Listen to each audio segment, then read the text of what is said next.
October 14, 1943, 15,000 feet above Schweinfurt, Germany. A German fighter pilot leaned over his weathered logbook, scribbling down another victory, another mission, another kill.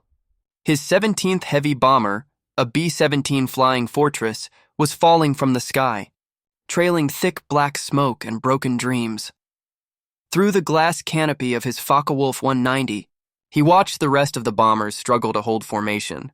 The American gunners fired wild bursts of .50 caliber rounds into empty air, shooting at ghosts, where the German fighters had been only moments before. Air combat was simple and brutal. The German fighters always chose when to strike. They dove out of the sun, hit hard, and disappeared before the bombers could react. Without fighter escorts, the American B-17s were sitting ducks, slow, heavy, and all alone. That morning, 291 Flying Fortresses had crossed into German airspace, aiming to destroy the ball-bearing factories at Schweinfurt. By the time the sun went down, 60 never made it back. Another 17 were so badly damaged they'd never fly. Again, the Luftwaffe called it a turkey. Shoot, the Americans called it Black Thursday. It became the darkest day in the history of the 8th Air Force, but neither side knew it. Then, this German victory would be one of their last. Within just 4 months, everything would begin to change. In late 1943, German fighter pilots had every reason to feel unstoppable. Aces like Major Wilhelm Ferdinand Galland, brother of the famous Adolf Galland, and Major Walter Dahl had turned bomber hunting into a deadly art. They kept refining their tactics, finding new ways to rip American formations apart. The Americans believed their combat box formation, 18 to 21 bombers flying close together, each covered by 13 .50 caliber machine guns, could protect them. On paper, it looked perfect. But in the real skies over Germany, the Luftwaffe found the cracks, blind spots in the nose, limited ammunition, and something even worse, fear. The endless attacks were taking their toll. One pilot, Hermann Heinz Koch, commander of 5 JG-11, had mastered the most dangerous move of all, the head-on attack. He aimed straight for the B-17's weak spot, the front. On February 26, 1943, he shot down his first heavy bomber, a B-24 Liberator named Maisie. By October, he had destroyed 16 more. His method was ruthless and precise. Dive in from 12 o'clock high, tear through the formation at over 400 miles per hour, fire a 2-second burst at the cockpit and engines, then roll away before the top gunners could even aim, and the numbers proved the Germans right to be confident. During the first Schweinfurt-Regensburg mission on August 17, 1943, the Luftwaffe shot down 60 bombers, 16% of the attacking force. The losses were so devastating that deep raids into Germany were paused for weeks. When the Americans tried again on October 14th, the results were even worse. Bombers lost or written off, more than 600 airmen killed or captured, all in a single day. Major Gashba, commander of the 2 JG-11, came up with a new and terrifying tactic. He called it the company front attack. 8 FW-190 fighters flying side by side, charging straight at the bomber formation all at once. To the Americans, it looked like a wall of death rushing toward them. The sky filled with enemy fighters, too many to track, too many to stop. The bomber gunners couldn't handle it. Facing 8 aircraft closing in at a combined speed of nearly 600 miles per hour, they had just seconds to react. Many froze. Others fired wildly at empty sky. The truth behind America's weakness came down to simple physics. In 1943, no Allied fighter could escort bombers all the way into the heart of Germany. The main escort, the Republic P-47 Thunderbolt, could only go about 375 miles with drop tanks, just far enough to reach the border, but not Schweinfurt, Regensburg, or Berlin. The Lockheed P-38 Lightning could fly farther, but it had its own problems. The freezing European skies played havoc with its twin engines. Sometimes they quit entirely, and even the controls could freeze solid. That meant, for the most dangerous stretch of every mission, the American bombers were on their own. The German pilots knew it. They would wait just beyond the range of Allied escorts, engines idling, watching the contrails approach on radar. And when the American fighters turned back, the Luftwaffe struck with everything they had. They called this moment the golden moment. Oberleutnant Hans Philipp, one of Germany's top aces with 206 victories before his death in October 1943, described it best in an interview. "We tracked the bomber streams on radar, calculating exactly where their escorts would turn back. The moment the little friends left, we pounced. The bombers knew it was coming. You could see them tighten their formations. This escort gap created a nightmare of arithmetic. A B-17 might spend 4 hours flying over enemy territory, but only 90 minutes of that time under fighter protection. German pilots could attack, land, refuel, and attack again, sometimes 3 or 4 times during the same mission, while the bombers were still struggling to get home. Then came a breakthrough. That would change everything. The aircraft that would end. Germany's dominance, the P-51 Mustang, didn't even start as an American idea. It began with a British request. In April 1940, the British Purchasing Commission asked North American Aviation to build more P-40 fighters.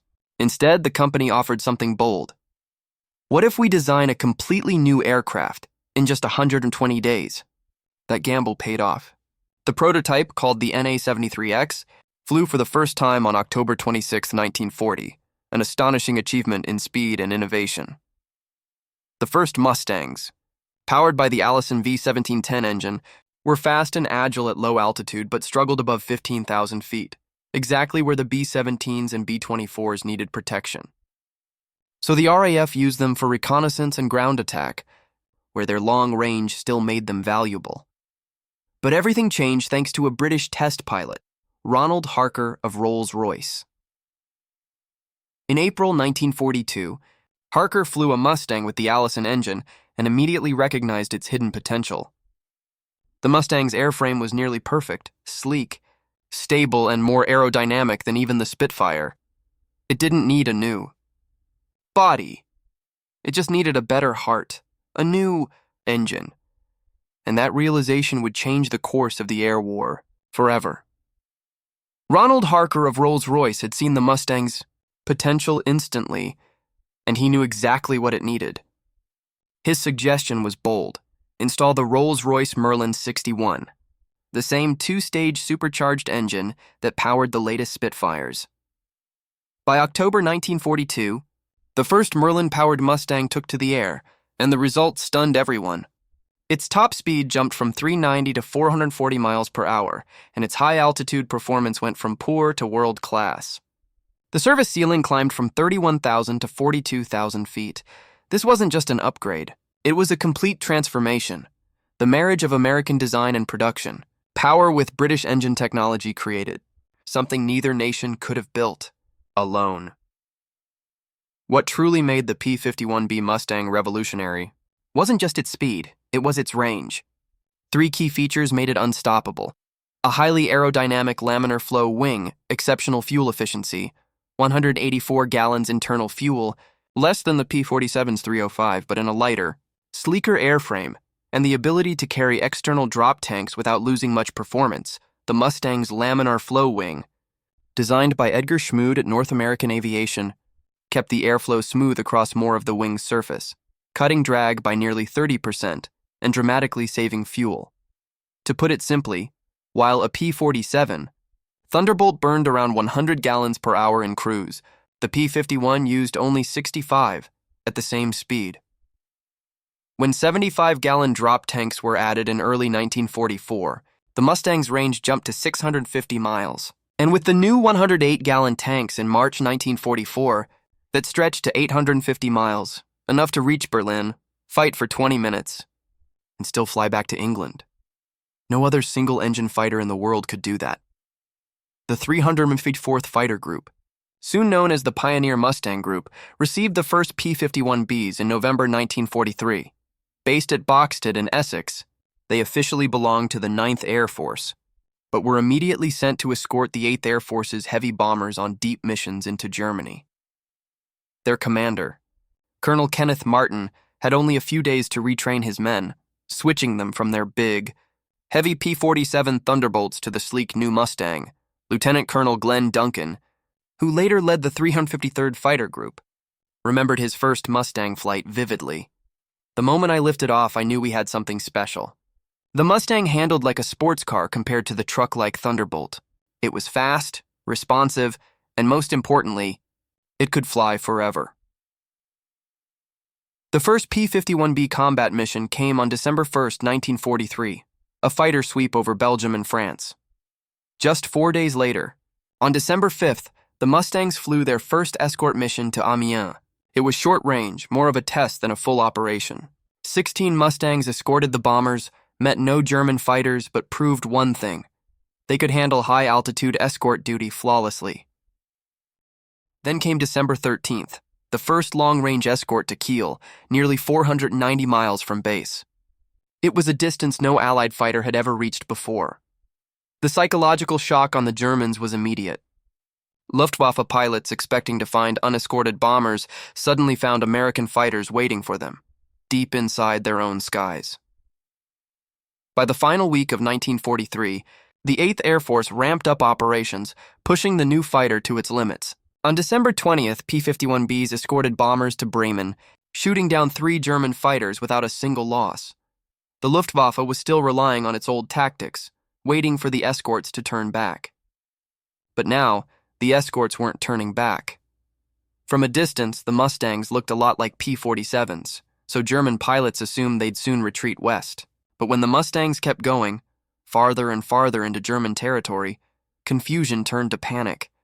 Allied intelligence even picked up frantic German radio chatter, controllers demanding pilots confirm what they were seeing. They couldn't believe Allied fighters were flying that deep into the Reich. One man who understood the truth was Major Klaus Mitusch, commander of the 3 JG-26. After a fierce dogfight on December 30th, his unit was chased all the way back to their airfield. The message was clear. The golden moment, the time when bombers were left defenseless, was over. He gathered his men and spoke quietly, but every word carried weight. The air war has fundamentally changed, he told them. Our sanctuary no longer exists.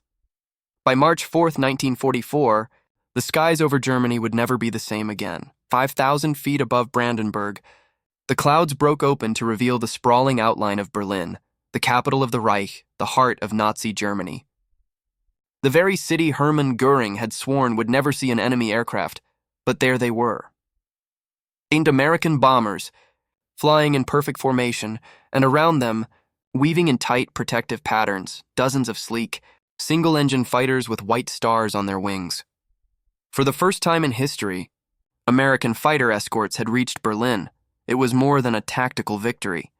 It was a psychological earthquake, a direct strike at Germany's belief in its own invulnerability.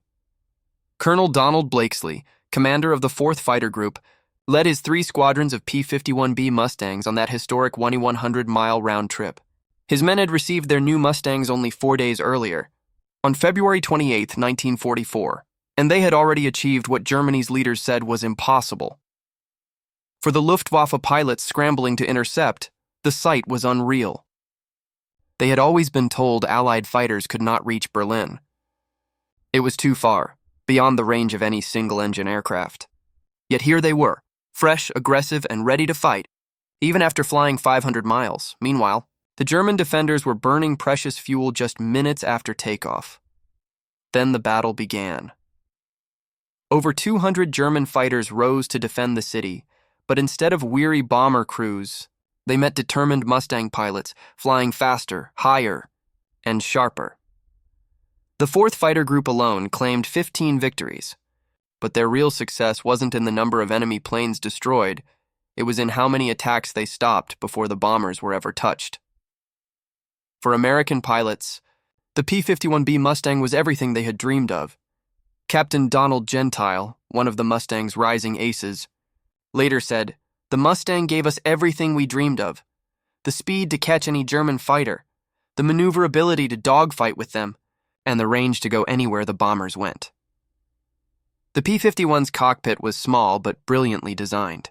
The pilot sat behind a long, powerful inline engine, giving him a clear forward view, something the bulky P-47 Thunderbolt could never offer. And soon, the new P-51D model, with its clear, bubble canopy, would give pilots an even better view of the skies around them. Lieutenant Robert Powell of the 352nd Fighter Group remembered the physical strain of those missions. 6 hours in a Mustang meant 6 hours on oxygen above 10,000 feet. Your mouth went dry from breathing pure oxygen. Your back ached from sitting on the parachute and dinghy pack. Your neck hurt from constantly twisting to check for enemy fighters. But we had what we needed to get the job done, and that made all the difference. The appearance of Mustangs over Berlin sent shockwaves through the Luftwaffe's high command. At first, Reichsmarschall Hermann Göring refused to believe the reports until he saw gun camera footage from his own fighters clearly showing P-51s over the capital. He is said to have muttered, "When I saw Mustangs over Berlin, I knew the jig was up." Whether he said those exact words or not, the sentiment was true. Germany's leaders were stunned. The impact was enormous. For years, every part of Germany's air defense had been built around one assumption, that central Germany was safe. Training bases, aircraft factories, and assembly centers had been placed deep inside the Reich, far beyond the reach of Allied escorts. Now, that illusion was gone. The Mustang changed everything. American fighters could now strafe airfields near Prague, dogfight over Munich, and escort bombers anywhere inside Germany. Major Gunther Rauhl, one of Germany's greatest aces with 275 victories, put it bluntly, the Mustang didn't just extend the bomber offensive, it transformed it. We could no longer choose when or where to fight. They brought the battle to us on their terms whenever they wanted. The Luftwaffe tried to adapt.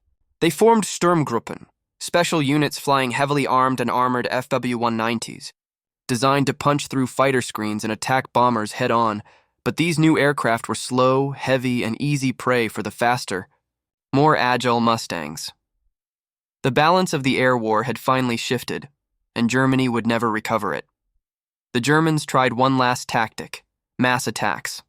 Entire groups of fighters launched together, hoping to break through by sheer numbers, but it was too late. The Americans now had more planes, better machines, and smarter tactics. Every time the Luftwaffe came at them, the Mustangs were ready. Then came Big Week, February 20th to 25th, 1944, a turning point in the air war. The U.S. 8th Air Force launched Operation Argument, a massive assault aimed straight at Germany's aircraft factories. For the first time, the bombers had full fighter escort from takeoff to landing, thanks to the new P-51 Mustang. In just 6 days, American bombers flew 3,300 missions, and fighters flew 3,673. The cost was heavy, 226 bombers lost, but the Luftwaffe paid far more. Over 500 German fighters were destroyed, and even worse, they lost hundreds of their best veteran pilots. The American strategy had shifted completely. It was no longer just about bombing factories, it was about destroying the Luftwaffe itself. General James Doolittle, commander of the 8th Air Force, gave new orders in January 1944, fighters. "We'll no longer stick close to the bombers like it go out and hunt the enemy. Wherever you find him." Captain John Godfrey of the 4th. Fighter Group explained the change. "We'd escort the bombers to the target, but once the bombs were away, we went looking for trouble, strafing airfields, catching German fighters taking off or landing. It was open season, and the numbers told the story." January 1944, the Luftwaffe lost 1,811 pilots. February, 2,121 March, another 2,115. Most of them experienced aces who could never be replaced. Meanwhile, America's massive training program was producing 11,000 new pilots every month. The P-51 Mustang became the symbol of that overwhelming power, not just in range, but in design, technology, and purpose. By late 1944, the new K-14 computing gun sight gave Mustang pilots an incredible edge. It automatically calculated where to aim based on the enemy's range and speed, turning complex deflection shooting into simple point-and-fire accuracy. The Mustang's .650 caliber Browning machine guns weren't as heavy as German cannons, but they fired faster and carried more ammo, 1 out of 880 rounds, good for nearly 30 seconds of fire. German fighters often ran out after 10 seconds. In long fights, that made all the difference. German ace Major Heinz Baer, with 220 victories, put it best. The Mustang wasn't just another fighter. It was a complete weapon system. Everything worked together perfectly. We had good planes, but nothing like that. Yet behind all these numbers lay something darker, a human tragedy on a scale the world had never seen. Thousands of young men, many barely 20, fought desperate duels 6 miles above the earth. In air so cold it could freeze flesh in seconds, some died instantly. Others burned, bled, or fell helplessly when their parachutes failed. Lieutenant William Wisner of the 352nd Fighter Group remembered shooting down a German, Bf 109, on March 8, 1944. His parachute opened, but he was on fire. I saw him beating at the flames as he fell. There was nothing anyone could do. German pilot Walter Schuck of JG-7 said the air war had completely changed. In 1943, we were knights of the air, fighting bombers in what felt like fair combat. By 1944, we were being hunted. The Mustangs chased us to our airfields, waited above while we landed, then attacked. There was no safety anywhere. The psychological toll was devastating. Pilots, who once flew with confidence, now wrote home in despair. Censored, letters found later in archives showed how hopeless it had become. One German pilot wrote in April 1944, "We take off knowing most of us won't come back. The Americans are everywhere, always above us. With more fuel, more ammunition." That line, taken from a German pilot's diary in 1944, summed up the grim reality of the Luftwaffe's final months. As spring turned into summer, the P-51 Mustang's long range made possible a new kind of war, one that targeted the very lifeblood of Germany's military: oil, factories that had once been untouchable. Luna, Politz, Brooks were now within reach of daily bombing raids, escorted all the way by Mustangs. The results were catastrophic. Germany's aviation fuel production collapsed from 175,000 tons in April 1944 to 30,000 in July and barely 10,000 by September. Training flights were slashed, then stopped entirely. New Luftwaffe pilots arrived at the front with only 50 hours of flying time, compared to 300 to 400 hours for American pilots. General Johannes Steinhoff, commander of JG-7, described the frustration. "We had the world's first operational jet, the Me-262, capable of 540 miles per hour. But we couldn't fuel them. I watched helplessly as dozens sat idle while Mustangs ruled the skies." Then came June 6, 1944, D-Day, the moment Germany's Air Force effectively collapsed. That day, the Luftwaffe managed only 319 sorties over France. The Allies flew 14,074. Over the invasion beaches, only 2 German fighters appeared. Allied aircraft, and including hundreds of Mustangs, owned the sky so completely that the entire invasion unfolded under their protection. One of those 2 German fighters was flown by Joseph Pips Priller, commander of JG-26. His wingman, Heinz Wodarczyk, followed him in a lone attack run over Sword Beach. Priller later said simply, "It was suicide disguised as duty." They survived only because Allied pilots were too shocked to believe 2 lone FW-190s would dare dive into such chaos. After D-Day, the Mustang's mission expanded. It wasn't just a bomber escort anymore. It became a fighter bomber, striking deep into Germany. P-51 pilots turned into masters of train busting, ripping through rail lines and locomotives with 50 caliber gunfire. Each Mustang could carry 2 500-pound bombs or 10 5-inch rockets, making it one of the deadliest, most flexible fighters of the war. Captain Charles Chuck Yeager, who would later become the first man to break the sound barrier, flew Mustangs with the 357th Fighter Group. On October 12, 1944, he shot down 5 Bf-109s in a single mission, becoming an ace in one day. But Yeager also spoke honestly about the darker side of air combat. "We went from protecting bombers to attacking anything that moved. We'd strafe trains. Knowing civilians might be aboard, it was total war, and the Mustang gave us the power to take that war anywhere in Germany." Germany tried to strike back with revolutionary technology, the Me-262. Jet fighter and the Me-163 Comet rocket. Plane. The Me-262 was a marvel, nearly 100 miles per hour faster than the Mustang, capable of tearing through bomber formations and disappearing before escorts could respond. But even these jets couldn't change the war's outcome. Ace Adolf Galland, Flying Me-262s with JV-44 in 1945 shot down 7 Allied planes, but later admitted, "We were like a few tigers surrounded by hundreds of wolves. For every Me-262, the Americans had 50 Mustangs, and the Americans learned fast." Mustang pilots would wait above jet airfields, swooping down as the Me-262s took off or landed when their engines were weakest. Those early jet engines were fragile. One wrong move could flame out or explode. Lieutenant Urban. Drew of the 361st Fighter Group used that to his advantage. On October 7, 1944, he shot down 2 Me-262s in one mission, catching them low on fuel and unable to fight back. By early 1945, Germany's air war was lost. The United States had built 15,486 Mustangs, with about 8,000 serving in Europe. By March 1945, the 8th Air Force alone had over 1,000 Mustangs ready for battle, dominating the skies from Normandy to Berlin. Against the Mustang, the Luftwaffe was running on fumes, literally.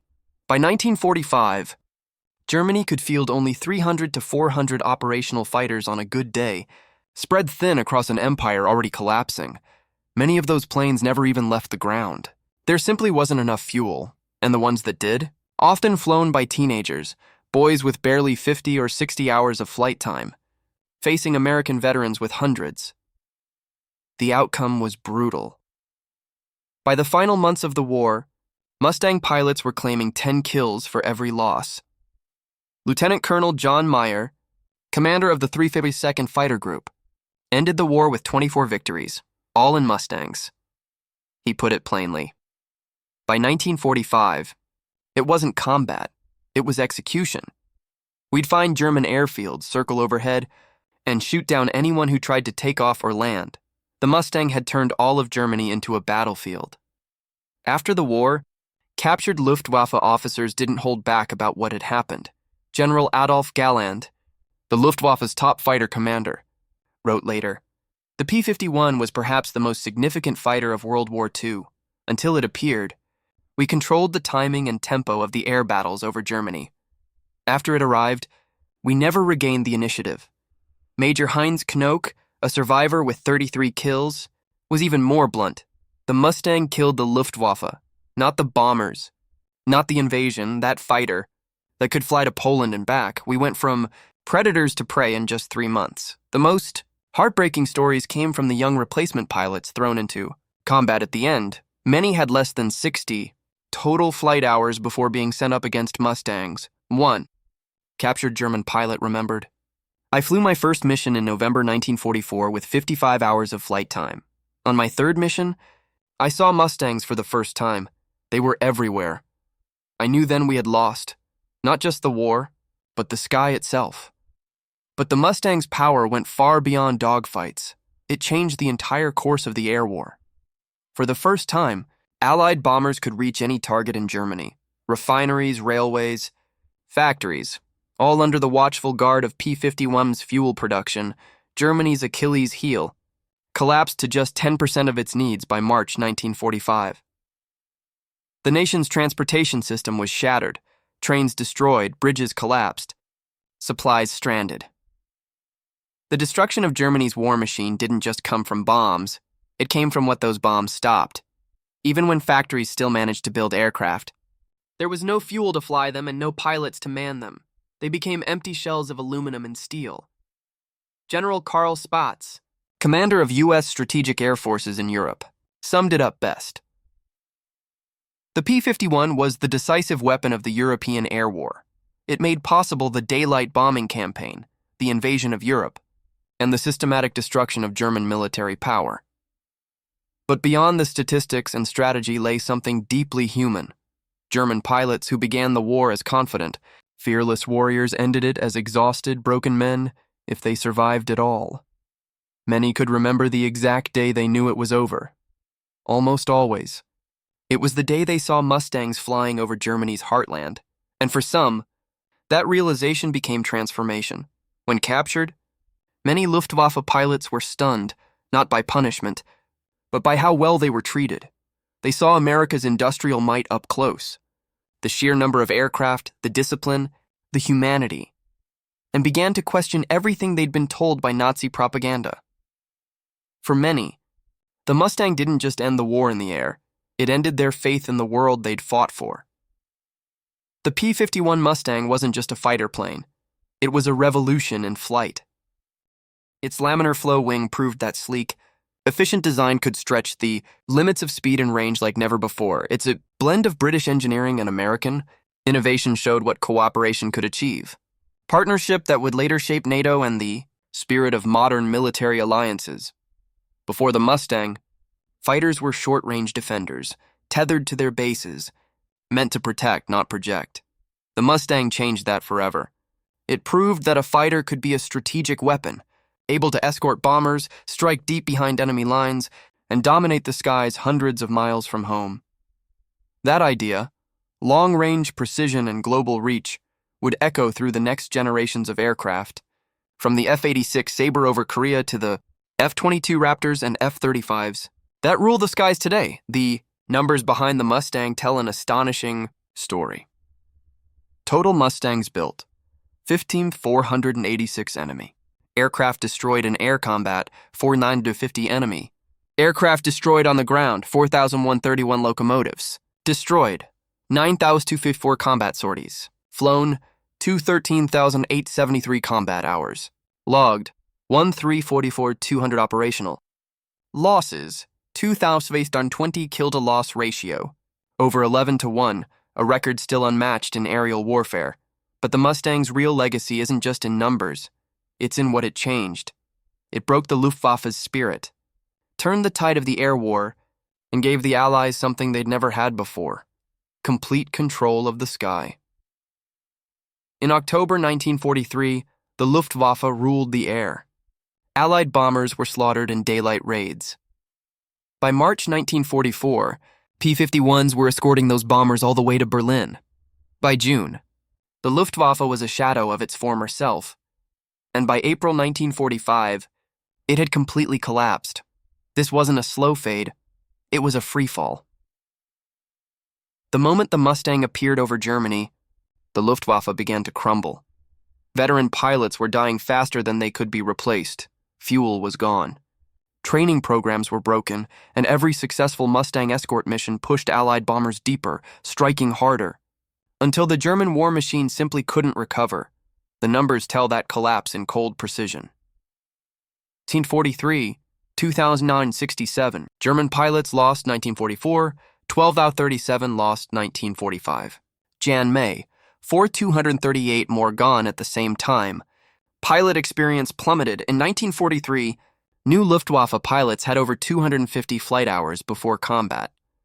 By early 1944, it was 150. By late 1944, 80. By 1945, just 40 to 50 hours. Barely enough to stay alive, let alone fight the world's best. But the Mustang's greatest victory wasn't measured in kills, it was psychological. It shattered the myth of German invincibility and proved that a democracy could outbuild, outfight, and outlast a dictatorship. In 1943, German pilots laughed at unescorted bombers. By 1945, some refused to fly against formations protected by P-51s. Young Luftwaffe pilots, raised on Nazi propaganda, were stunned. Everything they had been taught about racial superiority, German engineering, and American weakness was burned away in the contrails of Mustangs streaking over their homeland. And then, decades later, in 1985, at a reunion in San Antonio, Texas, something remarkable happened.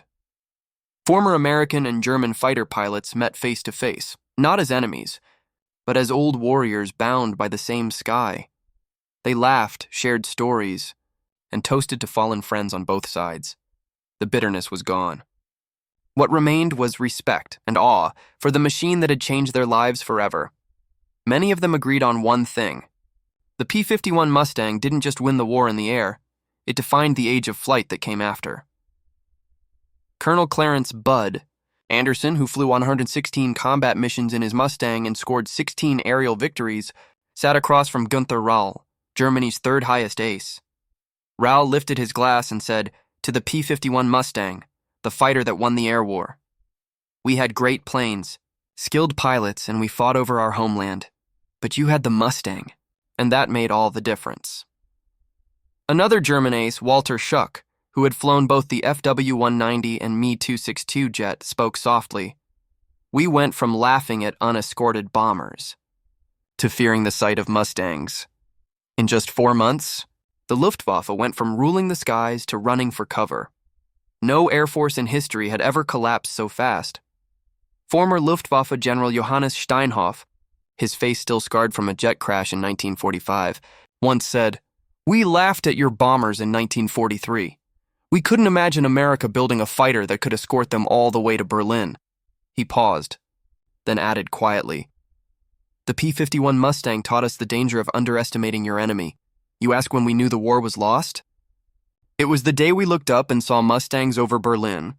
That day, every German pilot knew we had already lost. The change was complete and shocking. In 6 short months, from October 1943 to March 1944, the Luftwaffe went from predator to prey, from confident to crushed. The P-51 Mustang was the spark that made it happen, but it stood for much more than just a fighter plane. It symbolized American industry, Allied teamwork, and the power of innovation born from necessity, not ideology. German pilots had been taught that democracy made a nation weak. Instead, they faced a country that could unite, invent, and outproduce any dictatorship on Earth. Their confidence in 1943 was understandable. No single-engine fighter had ever been able to fly from England to Berlin and back. What they didn't expect was America's determination to solve the impossible, to merge British design with American engineering, and to build thousands of Mustangs in record time. So when the Mustangs finally appeared over Berlin on March 4, 1944, the laughter stopped. Forever. In its place came the painful truth. Everything they had believed about their own superiority and about America had been wrong. The P-51. Mustang didn't just win the air war, it shattered illusions, destroyed myths, and changed the course of history. It proved that real power in war doesn't come from ideology. It comes from innovation, teamwork, and industrial strength. The German pilots who survived never forgot that. In every interview and memoir, they pointed to the same moment, the day Mustangs appeared over Germany, as the day they knew the war was lost. Not Normandy, not Berlin, but that single day when American fighters flew deep into the Reich and came home with fuel to spare. Even 79 years later, the P-51 Mustang still stands as the ultimate symbol of American air power, the plane that silenced the laughter and ended Germany's control of its own skies. Those German pilots who laughed in 1943 learned by 1944 that they had laughed too soon. By May 1945, most of them were gone. In the end, the Mustang's story is a timeless warning. Never underestimate your enemy. Never doubt the strength of free nations working together. And never forget how a single weapon can change the fate of a world. The Mustang proved that courage and skill alone aren't enough. Victory belongs to those who can produce the most, train the best, and innovate the fastest. The transformation was total, irreversible, and devastating. The laughter faded. Silence filled the skies. And across war-torn Europe, the P-51 Mustang wrote its name forever as the fighter that ended the Luftwaffe's reign, and with it, Nazi Germany's final hope for victory.